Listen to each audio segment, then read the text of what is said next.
मु काकड़पुर माँ मंगला पाखि आसी दिन 2टा बजे आसी पहुँचली।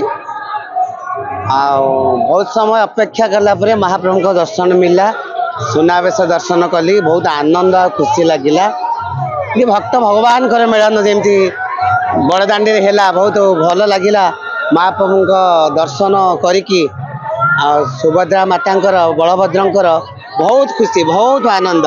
एत गहली रे भी महाप्रभु मते दर्शन देले, मु बहुत खुशी महाप्रभु को। मेरा नाम अक्षय कटके है। हम महाराष्ट्र से पुणे से आए हैं।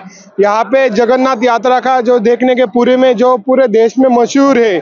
बहुत अच्छा लगा, दर्शन मिला, भगवान ने पूरा प्रसाद दिया और इतनी मन्नत से आए थे और इतना अच्छा लगा कि पूरा दर्शन बहुत अच्छा हुआ सर। जगन्नाथ की अपनी जो यात्रा है पूरे भारत में मशहूर है, इसलिए यहाँ से लोग बहुत दूर से आते हैं। हम भी बहुत दूर से आए हैं, यहाँ पे आके दर्शन मिला। जब भगवान के सामने माथा टेका तो इतना अच्छा लगा, ऐसा लगा कि सामने खुद भगवान है और अपने को भगवान ने दर्शन दिया है। बहुत अच्छा लगा। महाप्रभु को दर्शन बहुत भल लगिला। एमती वर्ष को थरे आमर प्रभुंर आशीर्वाद आम आसिक पहुँचुचु आ बहुत खुशी लगे। आज बहुत भल लगे दर्शन। बहुत लकी जे पाइली गोटे झलक देखा जगन्नाथ प्रभुंकर।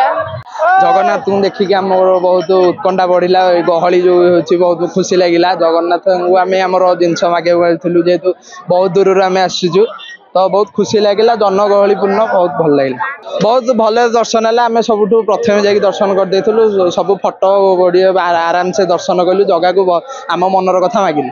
यही सुंदर दर्शन आ प्रशासन ये सुंदर माने योजनात्मक पूरा भाव में जो सुविधा कराई भक्त मान जो मैंने सब आसी बोधे मो सबुदिन स्मरणीय हो। बहुत सुंदर, बहुत सुंदर। तांका दर्शन तांका रूप मात्र के ये जीवनटा धन्य होमिति लगुच।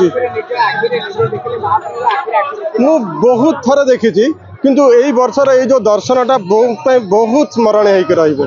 धन्यवाद। जय जगन्नाथ प्रभु। बहुत खुशी लगुच। आसीजु सुनावेश किशोरनगर आसो आम अनुगोल ठाकुर कृपा ना तो कहीं आसपारे। बहुत बहुत भल भल लगुच। महाप्रभुंकर बहुत बड़ करुणा आम प्रति। आमे सब वर्ष भाविले ही सी आमको डाकिकी को बाटरे माने एते सुविधा बाटरे नहीं आसे, आमको जना पड़ेनी जे गहली होउची कि जाउचु कि आसुचु।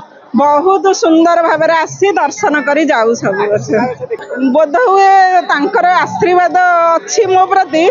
मु सब वर्ष सुनावेश देखिए को आम 2 जण आसु, जेते असुविधा हो जेते राति हो आसिकी दर्शन करके जाऊ। निश्चित कालियार करुणा अच्छी आ बहुत सुंदर दर्शन है। जय जगन्नाथ।